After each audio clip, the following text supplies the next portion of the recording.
Hi guys, welcome to my YouTube channel. For those who are returning, thank you so much for coming back. I hope you're enjoying the content. And for the new faces, the new subscribers, welcome to my little corner on the internet. Welcome back, guys. I didn't introduce myself before. My name is AB, and I talk about all things BA, business analysis, career, and just mistakes I've made along the way as well. So it's not always business analysis focus, but my examples are like that because that's my experience, that's what I know, and that's what I can only share what I know. Yeah, today I thought we'll talk about negotiating salary after a job offer. Now, the first thing I'll say is if you've gotten to this stage, congratulations, you did it. You got a job offer. You've gone through the grueling process of interviews, talking to so many recruiters, going through the tell me about yourselves, going through the different stages of preparing for interview. Oh yeah, I have a video about that, and I'm going to put the link somewhere on the screen so you can watch that to see how to prepare for interview. But let's say you've gone through this process and you've gotten to the stage where, hey, we're ready to give you the job. What do you do? This is one of the mistakes I made. I'm talking to friends and family. They made this mistake a lot, not negotiating their salary. So I thought it would be a good idea to talk about how to negotiate your salary after you've gotten a job offer.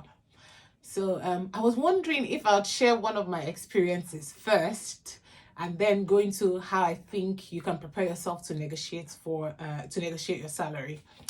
So I remember the first business analysis job I got. After the interview, the recruiter called me and said, I want to go back to them. I believe they like you.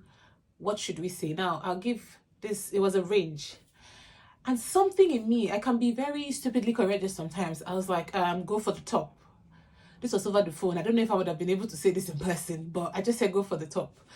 And when I did, I hung up the call, I was now regretting. I was like, Jesus Christ, these people are not going to hire me again. These people are going to say, what kind of pompous person is this that we have said we like, And I almost called the guy back to say, don't worry, I will just take anything they're offering me.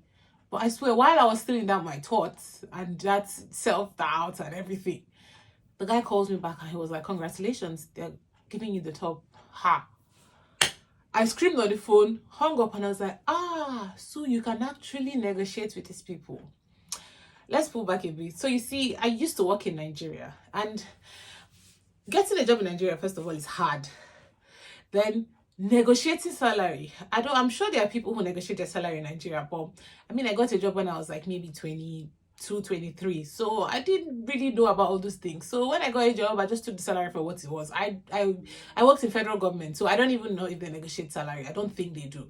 But I'm sure in some private sector and other places, you probably can negotiate salary. But I don't have any friend who negotiates salary. It's like, oh, I got the job, thank God. And that's it, So I didn't come from a culture of negotiating salaries and all that. I came from, you got in the job, what they say they're giving you is what you're taking. So that was a very bold one of me. But I know most of my friends and some people, and even me in other jobs down the line, I wasn't that bold. I was just like, you give me a job, thank you very much, let me take it. But let me tell you today that there's a possibility of negotiating for your salary after a job offer. And I put down some points on how to kind of help you so you don't make a mistake. And one of the first points I put here is become familiar with the industry salary. So this will help you kind of get a realistic view of how you should become your remuneration should be. My English is failing me, but forgive me, I beg. English is borrowed for Nigerians. How you can get compensated. That's a good one. There are so many sites you can actually go to see what someone with your experience and like years of experience, your skill set should be getting for that role. And then you can even go down to different sector pay people different salary for the same role. So you could be in education doing the job of a business analyst, and you could have a range of salary between maybe 35 to 45. And if you go for that same role in maybe IT or like more trendy roles, like fashion, they may pay you better. They may pay you maybe 60 to 70K. So if you're going for a role or you go for an interview, like research what someone with your experience and skill set should have, and research what you should get in that industry, because that will help you know where to gauge yourself. That way, you know what to come back with. Like if they offer you a certain amount, you can say, actually, I think I deserve this. So researching all those things can help you. And I'll put in the description box, like where you can go to see all those things to help you. So, yeah. The next point is build your case. Now, this one is very important. You cannot just be negotiating for something if you haven't got anything. Like you can't come empty. So you have to be prepared. Like write down a list of your strengths, put down what you're bringing to that company. What would they feel like? How would that company feel when someone with your skill set comes? If your years of experience, like maybe they're talking about a transformation project and you've worked on a couple of transformation projects. So write all these things down, because that's why you're asking for this amount of money. Or if you have skill sets, maybe SQL, language skills, if are these things they require for that particular role. Sometimes this may not even be the essential skills, because the essential skills is what push you away from the others during the interview stages.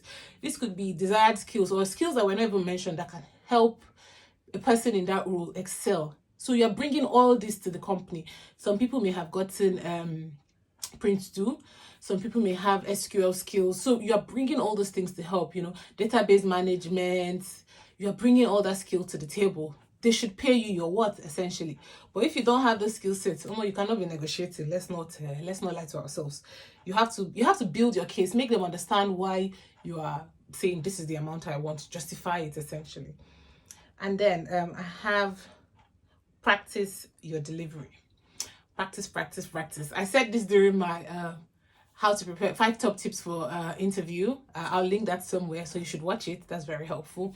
But practice, I think practicing is one of my mantra, and I practice because it helps me kind of articulate what I want to say, like help me plan how I'm going to say it, so that when I'm delivering, I'm giving it to you. I'm not just coming and blabbing. I'm prepared. I mean, you guys know I prepare. Like I have, prepare your skill. By the time you build your case, you put it down, you've done your research, practice in front of the mirror, so that 1, you don't go and blab, and 2, you can present your case well, because you may not have multiple opportunities to do this.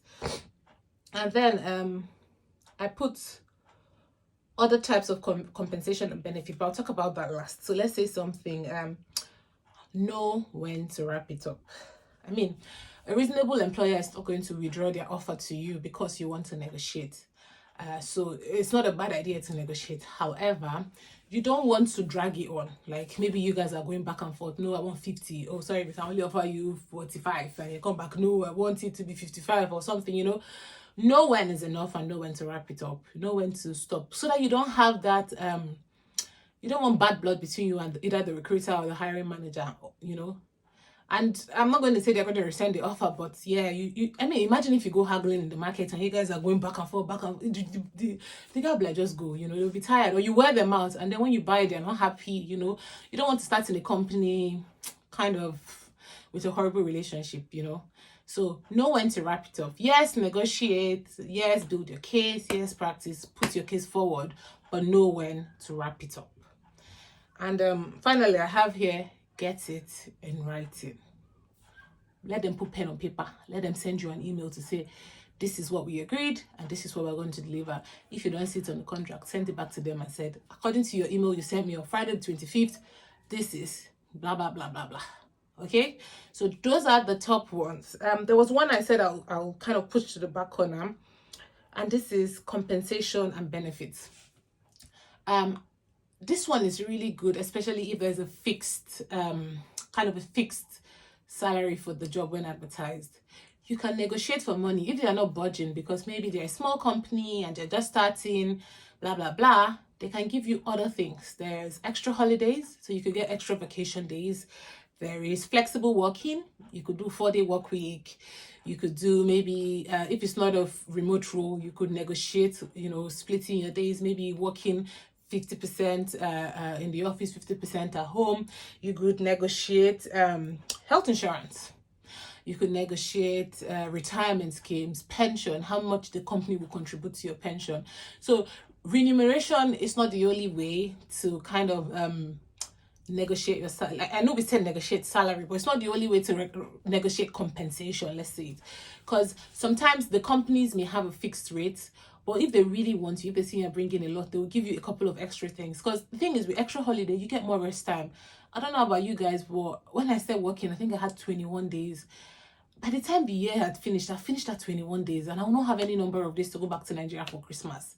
For like 2 or 3 years, I was not going to Nigeria for 30 December. And that thing was hitting my soul, But I got a company that you could actually negotiate, and I was able to add a couple of days more. Even if it's 5 days you gather plus Christmas holiday, you're in Nigeria for 30 December, that can change a lot of things. And for those that are not Nigerian, you get extra holiday, you get extra time. Or if it's work from home, I remember there was a job I had. I was working in London, and I was spending so much on transport. So negotiating work from home would have I potentially was going to spend a lot of money transporting, let me say it like this, because I'm saying it now in retrospect. Negotiating if I could work from home for some time, for some of the days, especially because it was a job I could do remotely, I was able to reduce my cost of transportation. There are other ones. There are cycle to work schemes. For those who live in cities where you can actually cycle to work, there are schemes that help you buy really good bikes at good prices.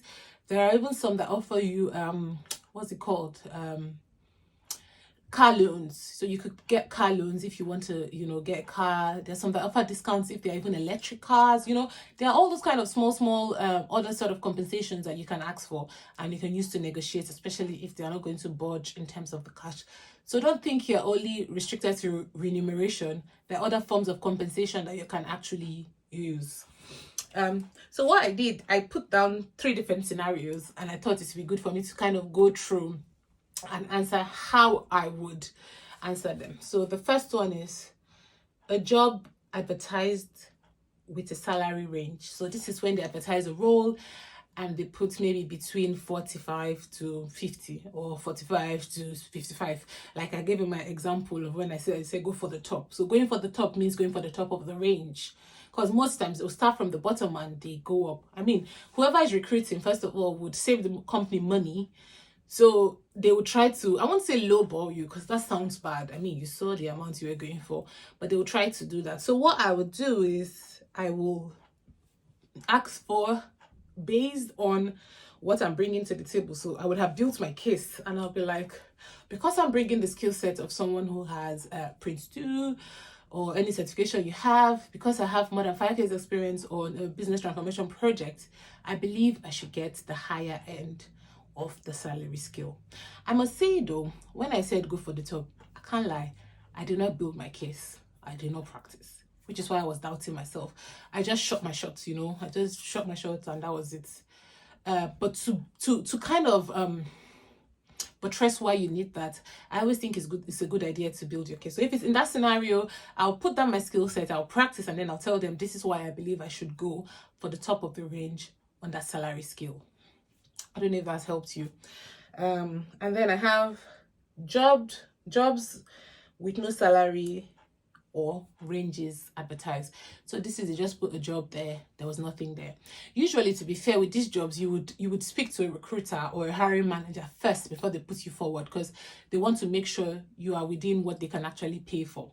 And sometimes you get them send you like a form or ask you verbally on the phone and say, what did you used to earn in your current role or your previous role? Or they'll say, what's your salary range? I won't say this is a trick question, but I'll tell you that I don't answer them. Why?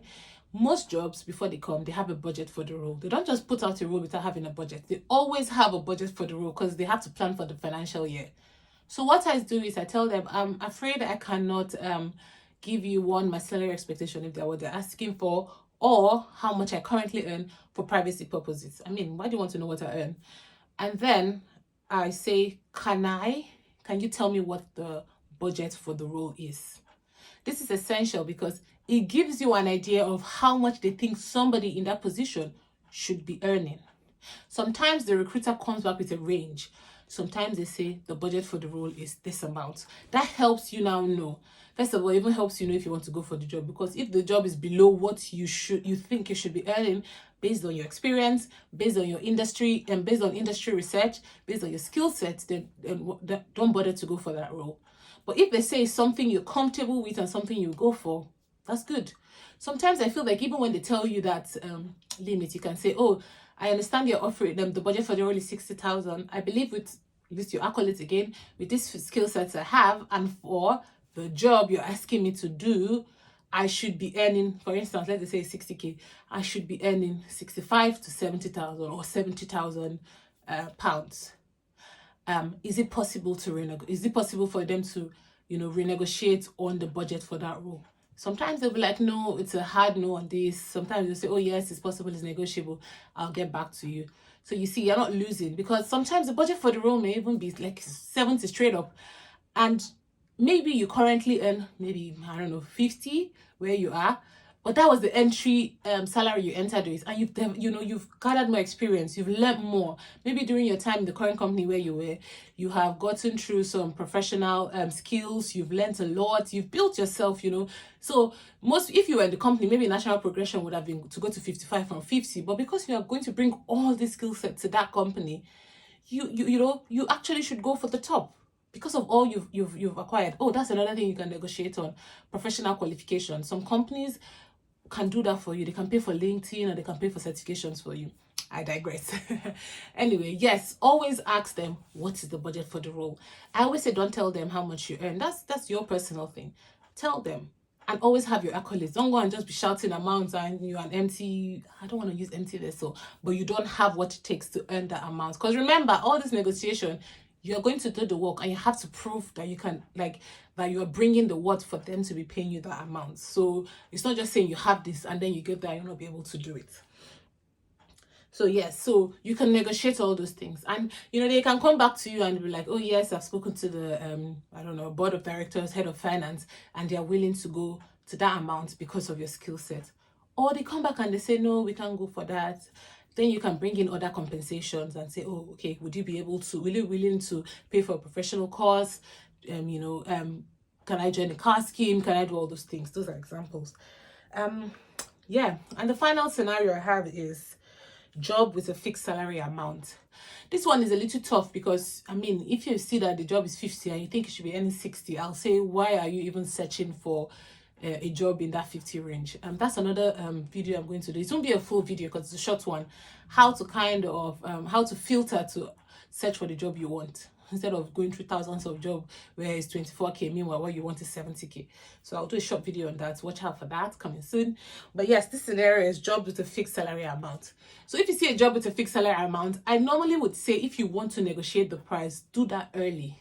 Do that early before the interview, so that you can prepare your mind. Because if you're going for a job that is below, it feels like you're taking a pay cut, I'll say, why bother going through that interview?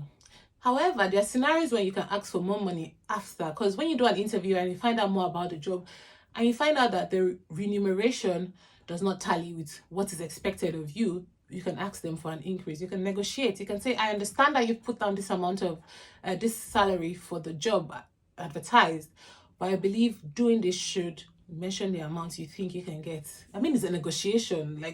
You're not ordering them, you're telling them it will be like, this is what I like. And sometimes they can come back and actually, if they think you're worth it and if they can afford it, go forward with that. It hasn't happened personally to me, but I've seen a case where it happened. Like, the people really wanted the person and they changed their salary structure for that person. So you see, it's possible. But in a case where maybe you're not that special or whatever, this is where negotiating for other benefits come in. This is where negotiating for the vacation days that we talked about, the car schemes, the professional, this is where you bring other things that you can negotiate. Some people, if you're women, you can negotiate their maternity package. Because I know some companies would say, oh, you only get paid 90% up until 6 weeks or 7 weeks after you delivery. You can negotiate that. They pay you maybe after that, they pay you after the 6 weeks, they pay you 70%. Because that's when you really need the money. Or alternatively, you can negotiate and tell them, I'm happy accepting the role. Let's give you an amount, £45,000. I'm happy to accept that. But since I know I have a lot of experience and I believe that I can make an impact, can we review the salary after a set X number of months? So maybe after 6 months or after a year. That way you opened it to say, can we consider this after a year or after 6 months? Because by then you would have proved to them that you're worth the amount. Because to be fair, you don't blame this company. They're taking a chance on you. And if they've advertised the salary and you want to come in, they want to be able to know that, okay, we're paying for our money's worth. So you can tell them, I'm okay with starting on this, and as we go on, can we have a sit down, evaluate my work, and then see if we can increase the salary. So this is another way of kind of putting down your accolades. So you have to achieve. So if they've seen, oh, this person makes an impact, and they have to be compensated for what they've been doing, you have a chance to bring it up. Because sometimes people say, oh, wait till it's time for promotion, or wait till it's time. But because you've negotiated that clause, you're able to step in and do that earlier than you typically would in that company. Yeah, so those were the 3 scenarios. Let me know in the comment section if there's any scenario you want me to try and give you an answer on how to negotiate salaries or compensation for a role. Let me know if you've successfully negotiated, and let me know what you've done when they said no. Have I received a no before? I believe I have. I actually have received a no, and I was okay with the compensation. I thought I deserved more, but I was okay with it. So let's chat in the comment section again. Tell me if you've had scenarios where you've negotiated and they refused. Tell me when you have successful negotiation episodes, and tell me what you did. Thank you so much, guys, for watching. Please share this to your friends, family, and everybody. Let them gain something from this. Like and subscribe to the channel. Thank you very much. Bye, guys.